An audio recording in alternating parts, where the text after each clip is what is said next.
Alright, hello everyone and welcome back to another episode of the definitive Skyrim Let's Play.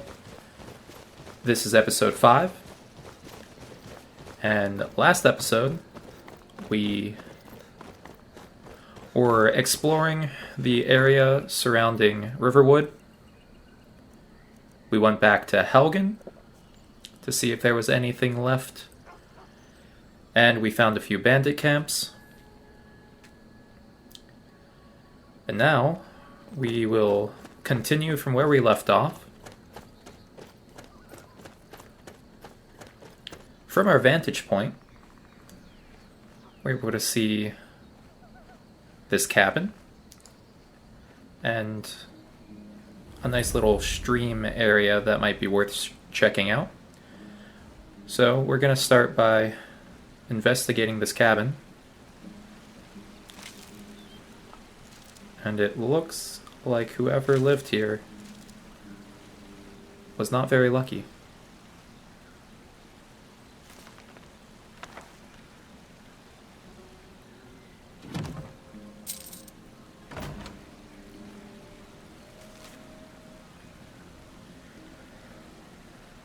So, it looks like they were the victim of a dragon. Perhaps it was Alduin.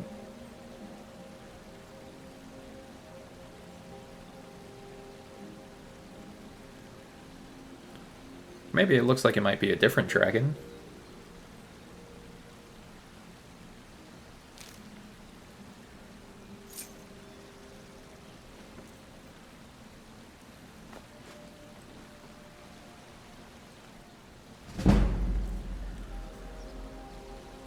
Okay, and it seems like there's something nearby since we just got that sneak level up. Might just be the elk we saw earlier.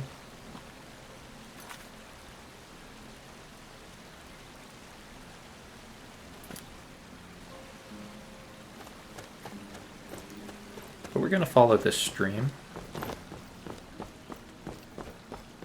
See if there's anything along the way. It looks like there's a little campsite. Maybe it's a hunter. Nope, it's a bandit. Alright.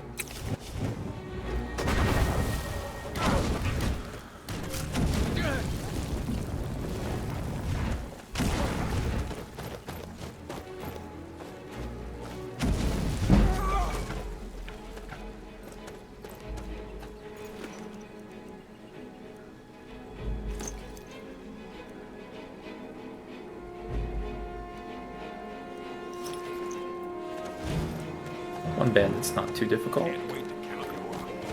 Okay, there's actually 2 more bandits. So we're going to keep using the same strategy.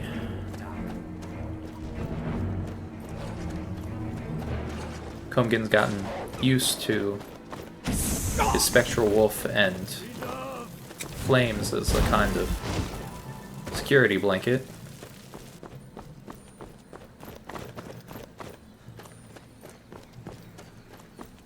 Just stand still. I'll show you what a real orc is. I'm more worried about the mage than this orc. Mage can hit me from a distance and can hardly see anything while I'm on fire.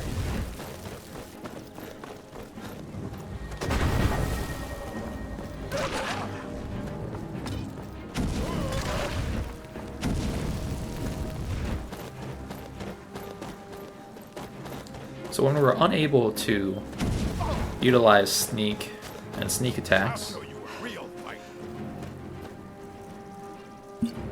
we're gonna use conjuration to create distractions, and then destruction as our main way of dealing damage.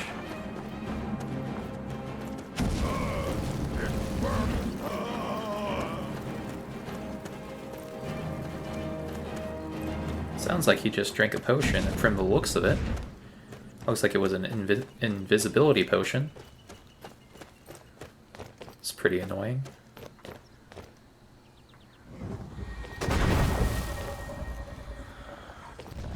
So rather than try to track him ourselves, try to summon our spectral wolf and see if it can find him. I'll show you a real fight.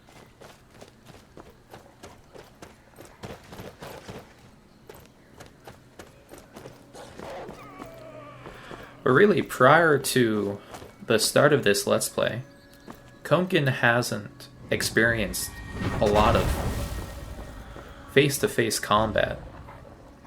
He's hunted, and he's heard stories of the Great War from his parents and uncle, but he's never been in a war. Hasn't been in much more than a few fistfights with friends. Can't hide from me. So when he's unable to utilize sneak attacks, his strategy will be to run away, keep distance, and use a range to his advantage.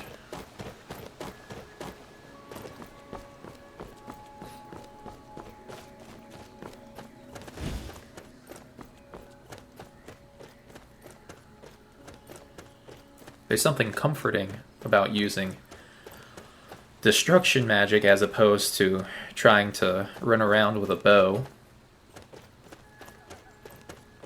While Coemgin really appreciates archery and its exceptional ability to take out foes from a distance, it's a little bit difficult when they know where you're shooting from.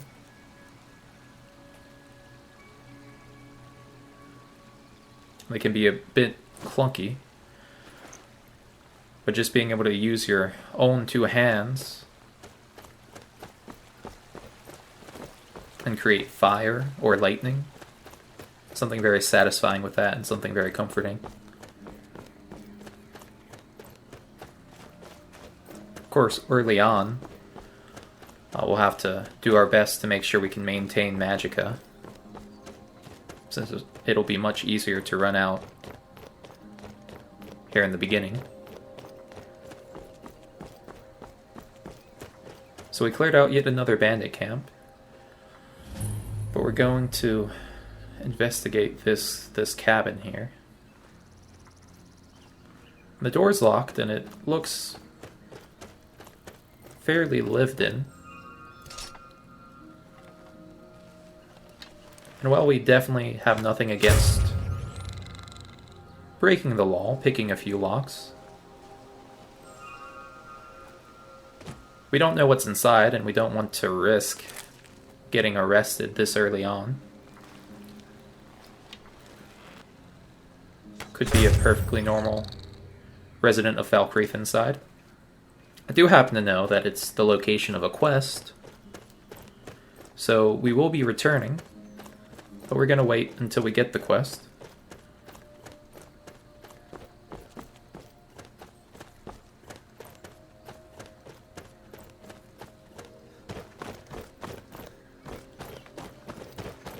So we're going to head back towards Helgen.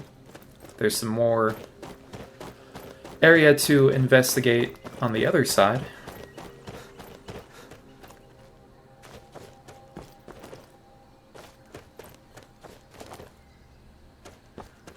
Not sure where this body came from. It's a bandit, but I'm not sure if it's one we killed or one that somebody else killed. We had crafted a backpack last episode, I think. Perhaps the episode before. Either way, we already crafted a backpack, so we can't use this one, but it is fairly valuable. So I'm going to try to see if I can shift around some items, maybe get rid of something that I don't need, so that we can pick up the backpack.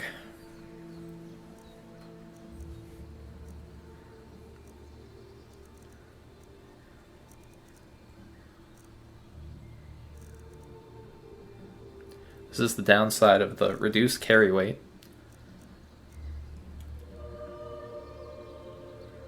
And I probably should learn to just let stuff be left behind. But at least in the beginning here, we do need gold. So I will try my best to make sure I'm always carrying the most valuable items.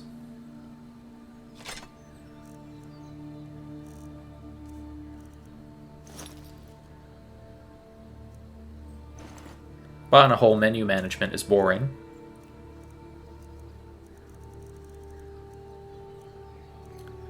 So I'll do my best to avoid it or cut it out.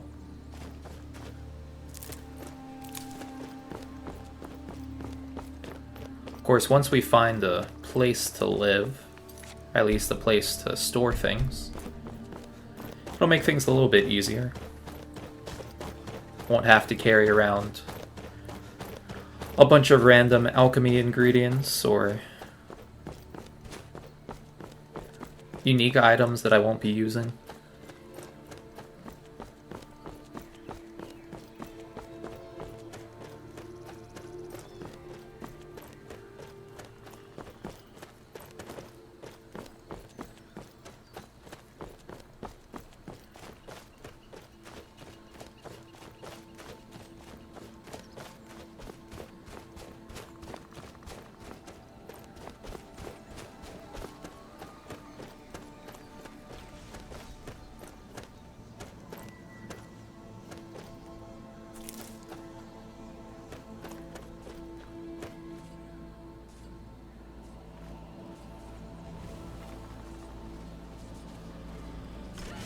Now Coemgin's making sure he takes the time to explore. But you know what? It sounds like might be something going on nearby. I know this is a location for random events. And there is a woman over there. She seems hostile, maybe a bandit. It is a bandit. Guess she got in a fight with something. Can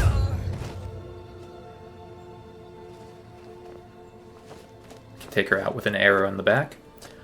But as I was saying,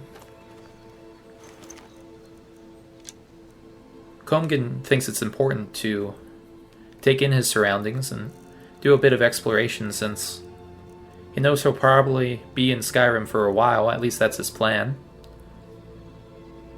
And from all the stories his father told him, as a scout in the Imperial Legion, he knows the importance of knowing where key landmarks are, places where an ambush could happen.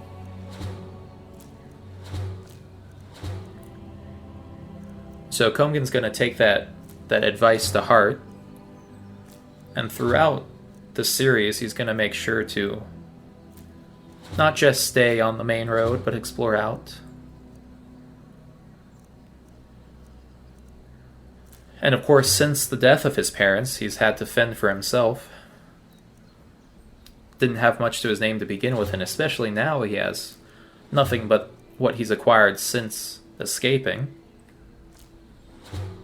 And so he knows that there's always bandits lurking, plenty of abandoned buildings, stashes. So he's going to explore as well to acquire as much gold and supplies as he can. He figures that if bandits are going to attack trading caravans or other passerbys, there's no reason why he can't return the favor.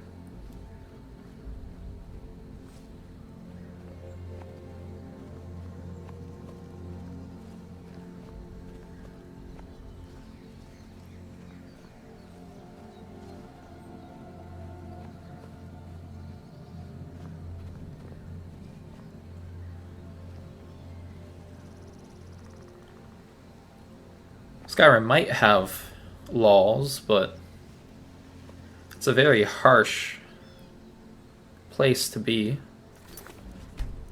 For the most part, it seems people get by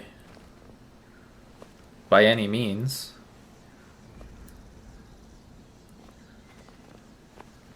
So there's a lot of moral ambiguity from Coemgin's perspective.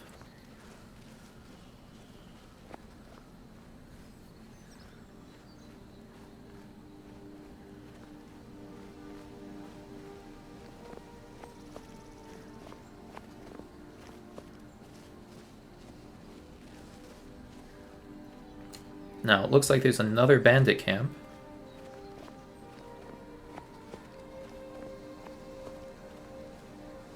So we're going to find a vantage point to try to take him out. But, once again, that tiredness comes at the most inopportune time.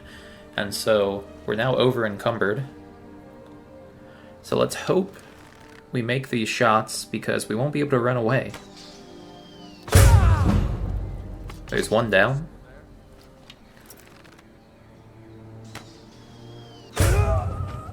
There's two. So despite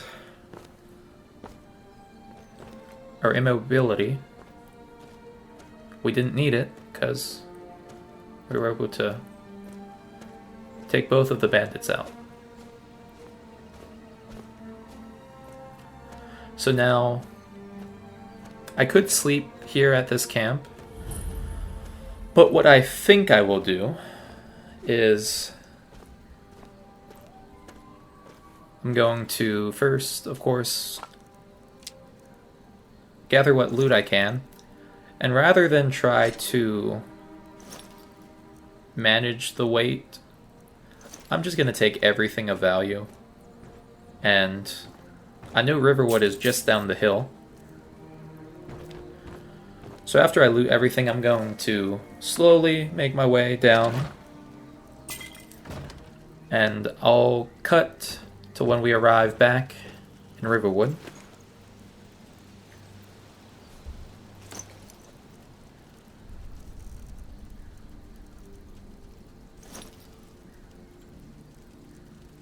That way I don't have to worry about dropping anything. But then once we get back, we'll be able to sleep and get some carry weight back. And probably sell or dismantle some of these items.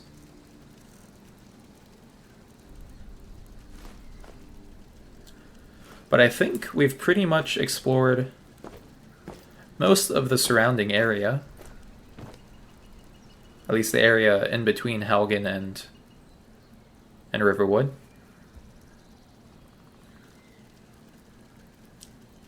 And so after this next episode, we're probably going to maybe we'll go ahead and start Bleak Falls Barrow, since we've leveled up a bit and gotten some gear. So like I said, I'm gonna slowly make my way back into town, and I will meet you there.